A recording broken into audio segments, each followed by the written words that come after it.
బైబిల్‌లో ఒక మాట ఉంది ఏంటంటే, ఒక ఇంటి వారు వారికి వారే విరోధముగా ఒకవేళ యుద్ధం ప్రకటించుకుంటే, ఒక ఇంటి వారు వారికి వారే గొడవలు పెట్టుకుంటే, ఆ ఇల్లు నిలవదు. ఆ ఇల్లు కూలిపోద్దని చెప్తా ఉంది బైబిల్. మరి ఈ విషయాన్ని మనం ఆలోచించాలి. ఈ విషయాన్ని మనం ఆలోచించాలి.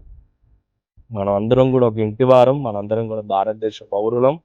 మనందరం గూడా ఒకరి పట్ల ఒకరం సహనం కలిగి, ఓపిక కలిగి, ఒకరి పట్ల ఒకరం ప్రేమ కలిగి, ఐక్యతతోని వర్ధిల్లాలి అనేసంటే, ఈ మతోన్మాదం మనలో ఉండగూడదు.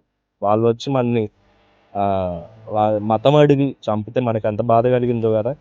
మరి మనమే అలాంటి ఉన్మాదాన్ని కలిగి జీవిస్తే, అది మన భారతదేశానికి ఎంత మాత్రం గూడా క్షేమకరం గాదనేసి సందర్భంగా చెప్తున్నాను. ఎవరైతే రాజకీయ లాభం కొరకు, లేకపోతే వ్యక్తిగత లాభం కొరకు, అలాంటి మతోన్మాదాన్ని ప్రోత్సహించేవారున్నారో, వారి విషయంలో మనం సరైన అవగాహన కలిగి, మరి ఆలోచన కలిగి మనం ముందుకు సాగాలని మనస్ఫూర్తిగా కోరుకుంటున్నాను. మీ భారతీయ పౌరుడు, దేవుని సేవకుడు, మీ చెట్టి సున్యం.